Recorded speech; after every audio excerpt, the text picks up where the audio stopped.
61 से कंटिन्यू। तो सबसे पहले देखेंगे कार्यपत्र 61 वर्कशीट 61, जिसमें एक गद्यांश दे रखा है जिसे पढ़कर के प्रश्नों के उत्तर देने हैं। तो सबसे पहले रीड करेंगे इस गद्यांश को। महात्मा गांधी के पास दुनिया भर से तमाम पत्र केवल महात्मा गांधी इंडिया लिखे आते थे और वे जहां भी रहते थे वहां तक पहुंच जाते थे। आज़ादी के आंदोलन की कई अन्य दिग्गज हस्तियों के साथ भी ऐसा ही था। गांधी जी के पास देश विदेश से बड़ी संख्या में पत्र पहुंचते थे, पर पत्रों का जवाब देने के मामले में उनकी कोई होड़ नहीं। कहा जाता है जैसे उन्हें पत्र मिलता था उसी समय वो उसका जवाब भी लिख देते थे। अपने दाहिने हाथ से ही ज़्यादातर पत्रों का जवाब देते थे और जब लिखते लिखते उनका दाहिना हाथ दर्द करने लगता था तो वो बाएं हाथ से भी लिखते थे। दोनों हाथों से का यूज़ करते थे गांधी जी। तो यहाँ पर गांधी जी के बारे में एक गद्यांश दे रखा है। अब देखते हैं क्वेश्चन। महात्मा गांधी के पास पत्र किस नाम से लिखे आते थे? महात्मा गांधी इंडिया। महात्मा गांधी किस हाथ से पत्र लिखते थे? दोनों हाथ से, दाएं हाथ से भी और बाएं हाथ से भी। पत्र का जवाब देने में गांधी जी क्या विचार रखते थे? गांधी जी पत्र मिलते ही उसका तुरंत से जवाब लिखने का विचार रखते थे। यदि आपको पत्र लिखना हो तो आप किस किस को पत्र लिखना चाहेंगे? तो मैं अपने बड़े भाई को, चाचा जी को, बुआ जी को पत्र लिखना चाहूँगी। तो आप अपने किसी भी जो भी है व्यक्ति, आप जिसको भी लिखना चाह रहे हो वो आपका यहाँ पर डिस्क्रिप्शन बताना है। पढ़ने में आई समस्या को लेकर एक व्यक्तिगत पत्र अपने शिक्षक को लिखिए और उसे पोर्टफोलियो में लगाइए। तो आपको पढ़ने में क्या समस्याएं आ रही हैं वो आपको एक अपने शिक्षक को व्यक्तिगत पत्र के रूप में लिखना है। तो आप इसे लिखिए और पोर्टफोलियो में आपको लगाना है। तो आप अपने टीचर की से भी हेल्प ले सकते हैं इस विषय के लिए। तो ये डन होता है कार्यपत्र 61 वर्कशीट 61 का सॉल्यूशन।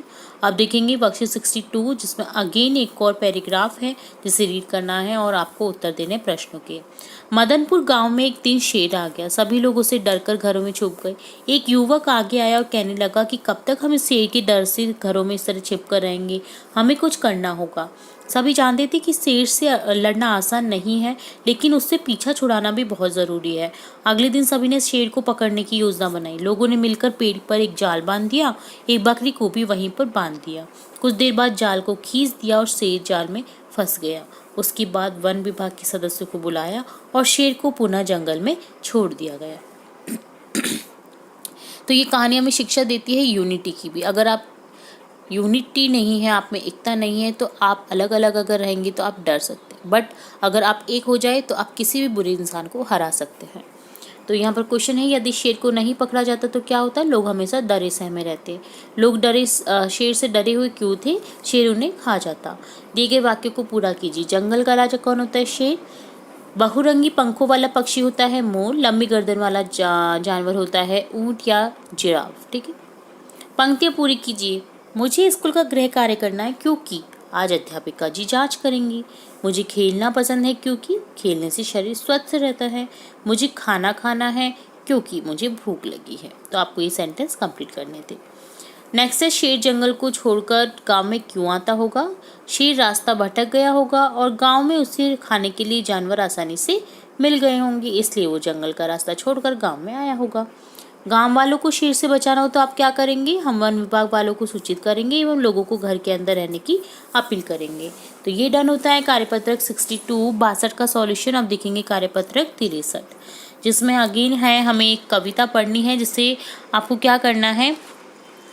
रीड करना है, अच्छे से समझना है और यहाँ पर इस तरह से आपको लिख देना है। कुछ क्वेश्चन पूछे जाएंगे जिसके आपको आंसर करना है।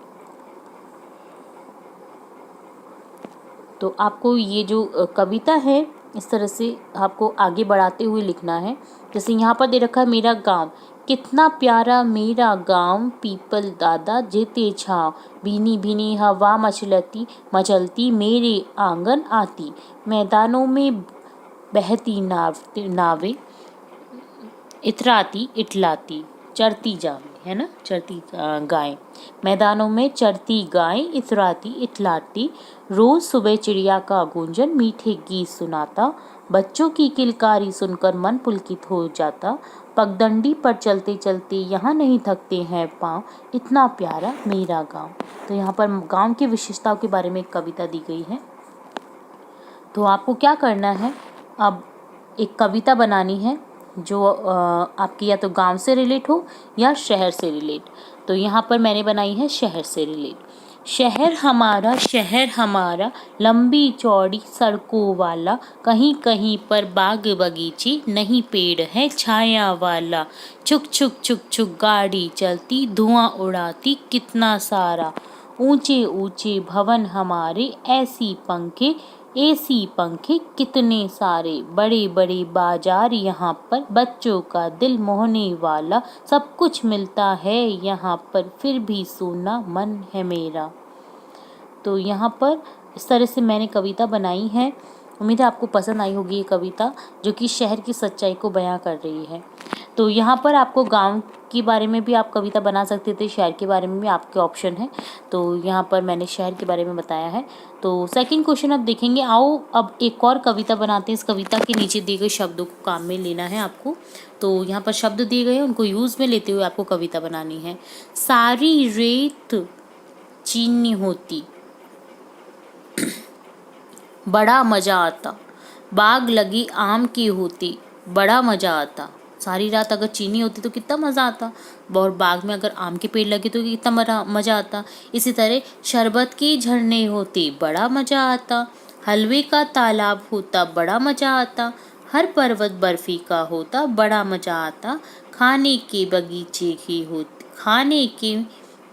की होती, बड़ा मज़ा आता, घर पर लड्डू उगते, बड़ा मज़ा आता, 1 रुपए किलो मिलती मिठाई, बड़ा मज़ा आता, रुपए होते 5,000, बड़ा मज़ा आता। तो यहाँ पर इस तरह से आपको ये कंप्लीट करना था।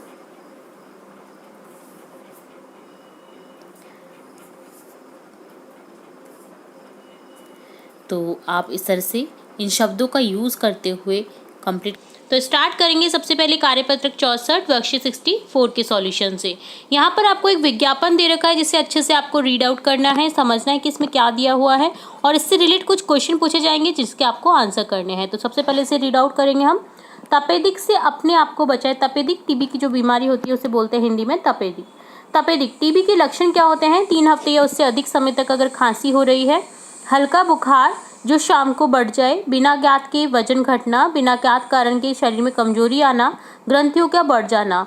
यह एक जानलेवा बीमारी है, पर एक अच्छी खबर है कि डार्ट्स द्वारा टीबी यानी तपेदिक पूरी तरह ठीक हो सकती है। यदि तपेदिक है तो तुरंत जांच करवाएं। सरकारी अस्पतालों और स्वास्थ्य केंद्रों में जांच मुफ्त होती है। तो ये भी आपको जानकारी होनी चाहिए कि तपेदिक की जांच मुफ्त होती है। आप अपनी तपेदिक की जांच करा सकते हैं, और डार्ट्स द्वारा जो इस बीमारी को पूरी तरह से ठीक किया जा सकता है, तो आप ठीक करा सकते हैं।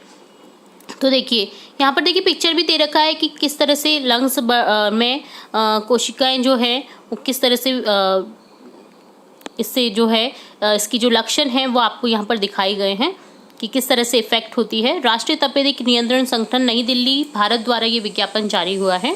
तो अब क्वेश्चन है, इस विज्ञापन में हमें किस रोग से सचेत रहने का संदेश दिया गया है? यह विज्ञापन हमें तपेदिक रोग से सचेत रहने का संदेश दे रहा है। किसी भी व्यक्ति को तपेदिक यानी टीबी हो जाने पर उसमें कौन कौन से लक्षण दिखाई देने लगते हैं? 3 हफ्ते या उससे अधिक समय तक खांसी आना, हल्का बुखार आना, बिना कारण वजन घटना, शरीर में कमजोरी आना और ग्रंथियों का बढ़ जाना। विज्ञापन में चिड़िया क्या अच्छी खबर दे रही है? अच्छी खबर ये है कि डार्ट्स द्वारा टीबी यानी तपेदिक पूरी तरह ठीक हो सकती है। तुरंत जांच करवाई, जो कि सरकारी अस्पतालों में मुफ्त होती है। यदि आपके किसी परिचित को टीबी हो जाए तो आप क्या करेंगे? उसको हम डार्ट्स की जानकारी देंगे व मुफ्त जांच के बारे में बताएंगे। तो ये डन होता है कार्यपत्रक 64 का सॉल्यूशन। इसी तरह हम आगे देखेंगे कार्यपत्रक 65 का सॉल्यूशन, जिसमें एक सूचना पट्ट पर लिखी सूचना को हमें समझना है, पढ़ना है, और इससे किस तरह से क्वेश्चन पूछे जा रहे हैं, तो इससे रिलेट जो क्वेश्चन है उनके आपको आंसर करना है। तो सबसे पहले इसे रीड आउट करेंगे। तो सूचना है, राष्ट्रीय उच्च प्राथमिक संघ विद्यालय माताजी भोपावास गोविंदगढ़ सूचना फैंसी ड्रेस प्रतियोगिता की सूचना है। ये दिनांक 1/11/2023 को जारी हुआ है। आपके विद्यालय की ओर से 13 नवंबर 2023 को फैंसी ड्रेस प्रतियोगिता का आयोजन किया जा रहा है। इस प्रतियोगिता में 6 वर्ष से 15 वर्ष के बच्चे भाग ले सकते हैं। इस प्रतियोगिता में हिस्सा लेने वाले विद्यार्थी अपने कक्षा अध्यापक के पास अपना नाम लिखवाएं। कविता शर्मा, अध्यक्षा सांस्कृतिक कार्यक्रम की। तो फैंसी ड्रेस का आयोजन कब होगा? 13 नवंबर 2023 को होगा। इस प्रतियोगिता में किस आयु के छात्र छात्रा भाग ले सकते हैं? 6 वर्ष से 15 वर्ष तक के बच्चे।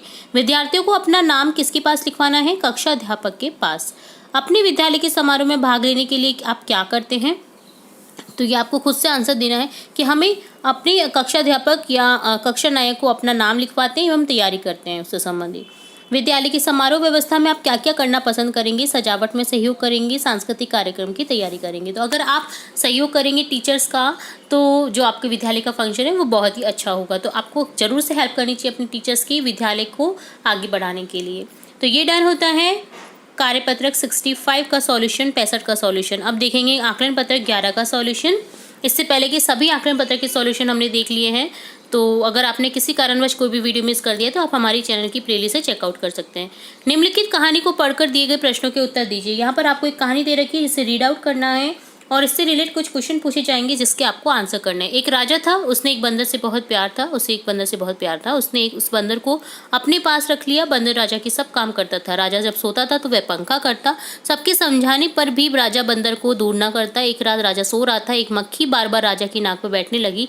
बंदर को मक्खी पर बहुत क्रोध आया। बंदर ने तलवार उठाई और मक्खी को मारने ही वाला था कि अचानक पहरेदार ने देख लिया। वह दौड़कर आया, बंदर से तलवार छीन ली। आवाज सुनकर राजा की नींद टूट गई। सारी बात पता चलने पर राजा ने बंदर को जंगल में छुड़वा दिया। अगर पहरेदार ने नहीं देखा होता तो हो सकता है कि उस तलवार से राजा की मृत्यु भी हो जाती। तो अब देखेंगे क्वेश्चन आंसर। बंदर ने तलवार उठाई मक्खी को मारने के लिए। पहरेदार बंदर से तलवार नहीं छीनता तो राजा की नाक काट देता, क्योंकि नाक पर बैठी थी मक्खी। बंदर का समानार्थी नहीं है कपि, मरकट। देखो कपि, कपिल से जो है शब्द कपि, ये कपि बंदर का समानार्थी है। मरकट भी है, वानर भी है। मनु नहीं है, मनु मनुष्य का होता है, ठीक है। बंदर राजा के क्या क्या काम करता था? बंदर राजा के सारे काम करता था। राजा के सोने पर उसे पंखा भी करता था। दिए गए वाक्यों को पूरा कीजिए। गंदगी पर मक्खियाँ बैठती हैं। राजा बंदर से बहुत प्यार करता था। मक्खी बार बार राजा की नाक पर बैठ रही थी। इस कहानी पर आप 3 प्रश्न बनाकर लिखिए। राजा को किससे प्यार था? मक्खी बार बार कहाँ बैठ रही थी? और बंदर ने मक्खी को मारने के लिए क्या किया? विद्यालय में सूचना पट का उपयोग होता है। तो विद्यालय की सूचना प्रसारित करने के लिए, चित्र बनाने के लिए, कक्षा कार्य करने के लिए, सभी कार्य के लिए। तो विद्यालय की सूचना प्रसारित करने के लिए। इससे पहले हमने देखा सूचना पट पर किस तरह से जानकारी दी गई थी फैंसी ड्रेस प्रतियोगिता की। तो इसी तरह से एक सूचना पट पर आपको जानकारी दी जाती है जो भी आगामी प्रोग्राम होने वाले होते हैं विद्यालय में उसकी। आप घर पर कौन कौन से कार्य करते हैं लिखिए। हम घर पर सफाई का कार्य करते हैं, बाजार से सामान लाते हैं, अपने कपड़े धोते हैं, वो प्रेस करते हैं। यदि आपके किसी परिचित को टीबी हो जाए तो आप क्या करेंगे? तो टीबी से संबंधित आपने एक विज्ञापन देखा था इसी वीडियो में, वर्कशीट में। तो अगर हमारे किसी भी परिचित को टीबी हो जाता है तो हम डार्ट्स के बारे में उसे बताएंगे और सरकारी अस्पताल में मुफ्त जांच कराने को कहेंगे, जो कि मुफ्त होती है। समास विग्रह कीजिए। आपको समास को विग्रह करना है, समास को अलग करना है। राधा कृष्ण, तो ये है द्वंद्व समास। राधा और कृष्ण हो जाएगा जिसका। द्वंद्व समास की विशेषता होती है जिसमें योजक चिन्ह लगा रहता है, ठीक है। तिराहा, 3 राहों का समूह। द्विगु समास, द्विगु समास की विशेषता होती है कि उसके किसी भी शब्द में आगे आपको गिनती यानी काउंटिंग जो है आपकी वो देखने को मिलेगी। जैसे चौराया, तिराया, इसी तरह से चतुर्भुज, है ना। वर्कशीट 66 से। तो वर्कशीट 66 का सॉल्यूशन यहाँ पर देखेंगे जिसमें है निम्नलिखित वाक्य अर्थ नहीं दे पा रहे हैं, इनको इस प्रकार लिखिए कि वे अर्थ दे पाएँ। तो यहाँ पर आपको उल्टे सीधे वर्ड्स शब्दों को देकर के वाक्य बताए गए हैं जिससे आपको करेक्ट करना है। जैसे कार माँ से गई बाजार, तो यहाँ हो जाएगा माँ कार से बाजार गई, पूर्ण विराम। इसी तरह से आगे हो जाएगा पिताजी आज देर से आएंगे, पूर्ण विराम। दादी जी ने राजा रानी की कहानी सुनाई, पूर्ण विराम। अच्छी सेहत के लिए खेलना भी जरूरी है, पूर्ण विराम। गांधी जी भारत के राष्ट्रपिता हैं, पूर्ण विराम। रचना के आधार पर वाक्य के उचित भेद में निशान लगाएं। सागर एक अच्छा लड़का है, यह है सरल वाक्य, जो कि एक ही वाक्य रहता है, उसमें कोई योजक चिन्ह नहीं लगा रहता, कोई दूसरा सेंटेंस नहीं होता है, वो होता है सरल वाक्य। पापा देर से आए इसलिए हम घूमने नहीं गए, ये है संयुक्त वाक्य जहाँ पर योजक चिन्ह का यूज होता है, जैसे इसलिए, और, या, अथवा। तो इस टाइप के जो सेंटेंस होते हैं वो होते हैं संयुक्त वाक्य। तुम यहाँ आओ और मुझे साथ लेकर जाओ। यहाँ पर भी देखिए कंजक्शन लगा हुआ है और का, जो कि डिपेंड कर रहा है। देखिए वो आएगा तभी तुम्हें साथ लेकर जाएगा, डिपेंडेंसी है यहाँ पर, इसलिए ये संयुक्त वाक्य है। तो यहाँ पर ऑप्शन थर्ड करेक्ट हो जाएगा। मैं जैसे ही स्टेशन पर पहुंचा वैसे ही रेलगाड़ी चली गई। स्टेशन पर पहुंचने से और रेलगाड़ी के चले जाने से कोई रिलेट नहीं कर रहा है। अगर आप पहुंच जाते तो मिल जाती, ठीक है। तो यहाँ पर जैसे वैसे ऐसे जो इस टाइप के जो सेंटेंस में दिखाई देते हैं अन्यथा, तो यहाँ होते हैं ये मिश्रित वाक्य, ठीक है। ये आपको ध्यान रखना है। तो इस तरह से आपने देखा वाक्य के 3 रूप यहाँ पर, सरल वाक्य, संयुक्त वाक्य और मिश्रित वाक्य। नेक्स्ट है, नीचे लिखे वाक्यों के सामने उनका नाम लिखिए। इस शहर में शांति रहती है। सिंपल सेंटेंस है, सरल वाक्य है। प्रातःकाल हुआ और पक्षी चहचहाने लगे, और का यहाँ यूज हुआ है क्योंकि प्रातःकाल होने से और पक्षी के चहचहाने से संबंध है, तो यहाँ ये संयुक्त वाक्य है। जो कर्मवीर होते हैं वे कभी मुसीबतों से नहीं डरते हैं, तो यहाँ पर ये मिश्रित वाक्य है। तो ये डन होता है वर्कशीट 66 का सॉल्यूशन। अब देखेंगे कार्यपत्रक 67 वर्कशीट 67 का सॉल्यूशन। यहाँ पर है, उन राज्यों के नाम लिखकर रंग भरिए जिनकी लाख के सामान का निर्माण होता है, जिनमें लाख के सामान का निर्माण होता है, लाख जहाँ मिलता है। जैसे गुजरात में लाख की चूड़ियाँ बनाई जाती है, राजस्थान में बनाई जाती हैं, ठीक है। तो उत्तर प्रदेश के हिस्से में बनाई जाती हैं। तो यहाँ पर आपको तीनों ही जो राज्य हैं बना देने हैं, इस तरह से छायांकित कर देना है। कर्नाटक में भी मिलता है लाख का सामान, तो कर्नाटक को भी इस तरह से आपको छायांकित कर देना है। राज्यों के नाम राजधानी सहित लिखिए। जैसे कर्नाटक की राजधानी होगी बेंगलुरु, उत्तर प्रदेश की लखनऊ, गुजरात की गांधीनगर और राजस्थान की जयपुर। तो सिंपली यहाँ पर 4 स्टेट में लाख के सामान मिलेंगे आपको, तो आपको बता देना था। तो ये होता है कार्यपत्रक 67 वर्कशीट 67 का सॉल्यूशन। अब देखेंगे वर्कशीट 68, जिसमें है हम पंछी उन्मुक्त गगन के। हमने ये चैप्टर पढ़ा है। अगर आपने हमारी चैप्टर की सीरीज़ नहीं देखी है तो आप हमारे चैनल की प्लेलिस्ट से चेकआउट कर सकते हैं। मैंने वहाँ पर कोशिश की है सभी चैप्टर्स को अच्छे से समझाने की, सारांश, कठिन शब्दार्थ, स्टार्टिंग से लेकर एंड तक सभी क्वेश्चन के आंसर्स देखे हैं। तो एक बार जरूर से देखिए हमारे चैप्टर्स जो हमने अपलोड किए हैं।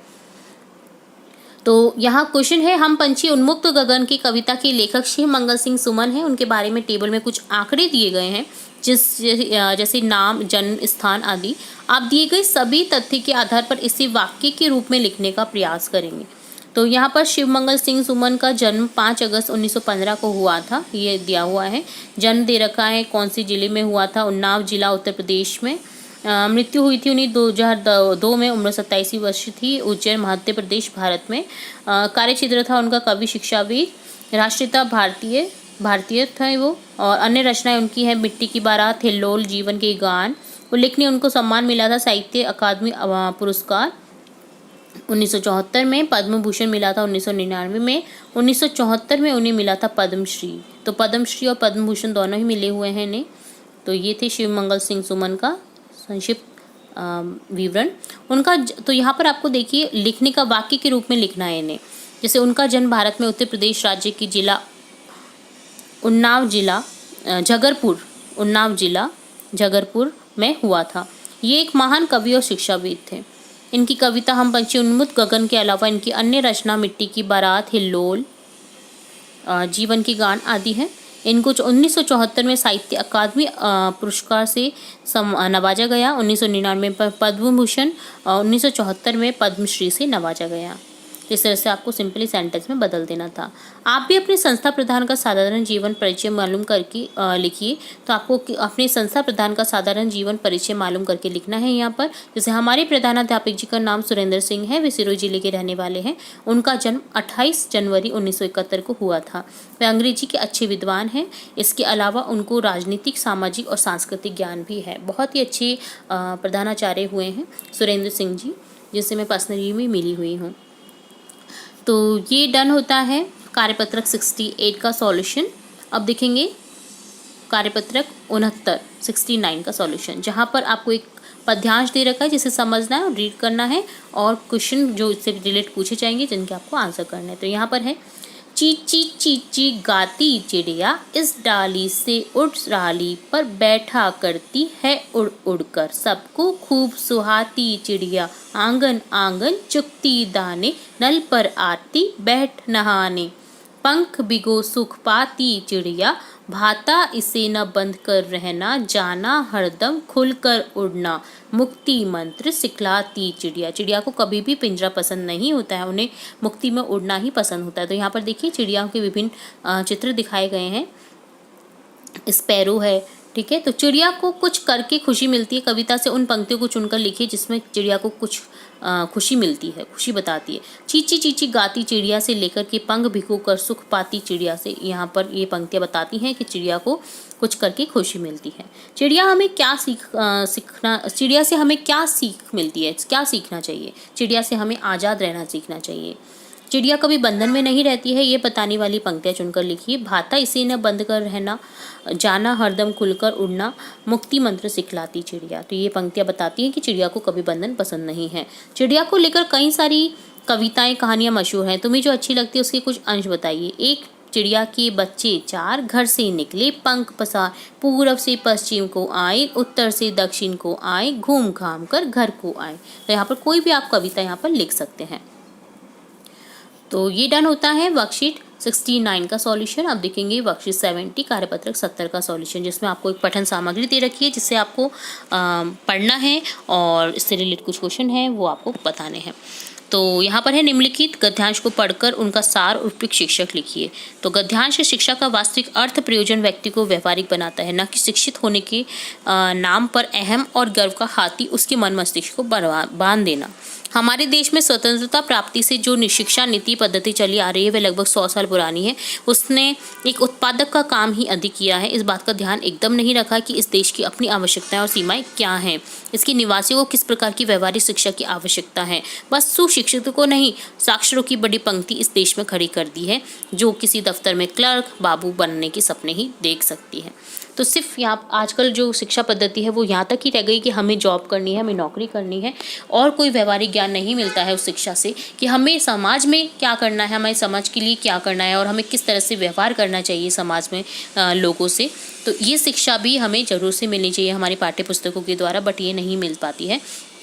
तो यहाँ पर उसी से रिलेटेड बातें कही गई हैं। तो शीर्षक है यहाँ पर शिक्षा पद्धति की बात की गई है, तो यहाँ पर शीर्षक लिखूंगी मैं शिक्षा पद्धति। सार होगा शिक्षा प्राप्त करना है। शिक्षित होना का अर्थ एक सभ्य व्यवहारिक नागरिक बनना है, ना कि केवल नौकरी प्राप्त करना। अगर नौकरी मिल गई है और वो बेईमान है तो क्या मतलब ऐसी नौकरी का, वो आपको भी परेशान करेगा। तो फिर व्यवहारिक एक नागरिक जो बनता है ना, और जो अपने पद को अच्छे से संभाल सकता है, अपने पद को जानता है कि मुझसे क्या करना चाहिए और एक्चुअल में उसकी ड्यूटी क्या है, अगर ऐसा सब करने लग जाए तो इस देश में कभी भी कोई भी आदमी परेशान नहीं रहेगा किसी भी चीज़ से रिलेट करके।